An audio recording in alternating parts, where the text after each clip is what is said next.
This is VOA News. I'm Marissa Melton.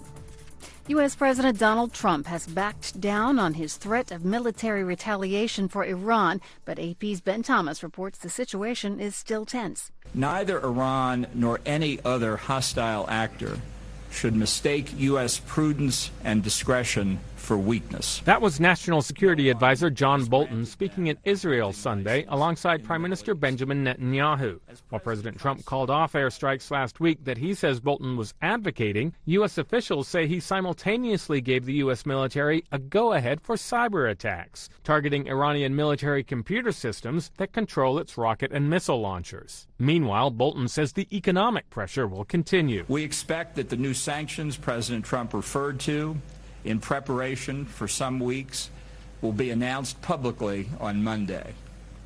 Stay tuned. Ben Thomas, Washington. According to North Korean state media, North Korean leader Kim Jong-un has received a personal letter from U.S. President Donald Trump and is contemplating its contents. The official Korean Central News Agency posted a picture of Kim holding a letter, apparently on White House letterhead. The report quoted Kim as praising its, quote, excellent content. No other details were available on that content. Thousands of supporters of LGBT rights marched in the Ukrainian capital Kiev under a heavy police presence on Sunday. They marched in the center of the capital while waving rainbow and Ukrainian flags. Thousands of police and National Guard troops stood by to ensure order. Organizers said about 8,000 people took part in the event. That included several Western diplomats, but not Ukrainian President Volodymyr Zelensky, who had been invited but did not respond. For more on this and other stories, voanews.com. This is VOA News.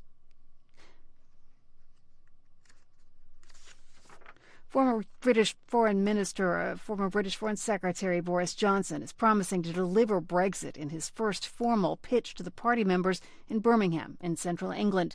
Opening his address, he said, "We need to get Brexit done and to be prepared to leave the EU without a withdrawal deal in place."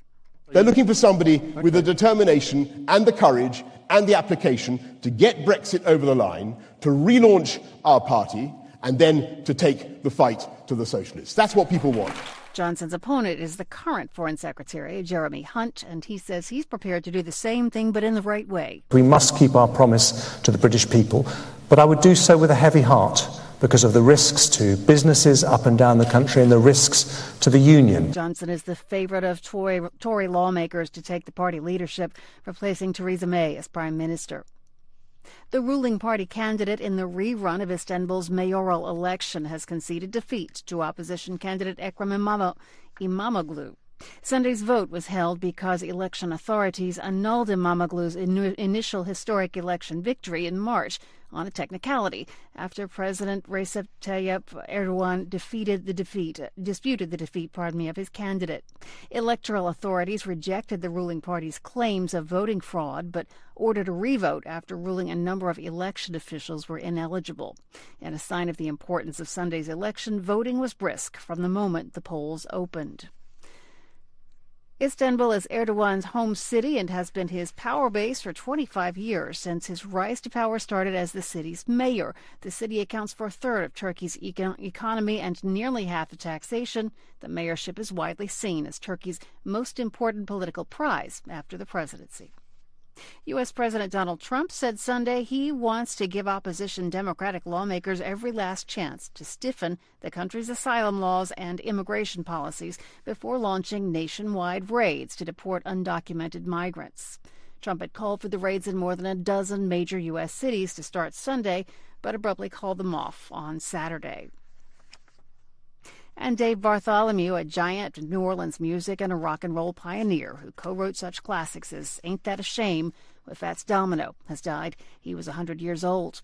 Bartholomew, a trumpet player, was a member of the Songwriters Hall of Fame and the Rock and Roll Hall of Fame. He died Sunday. His son, noting Bartholomew's advanced age, told the Associated Press it was just that time.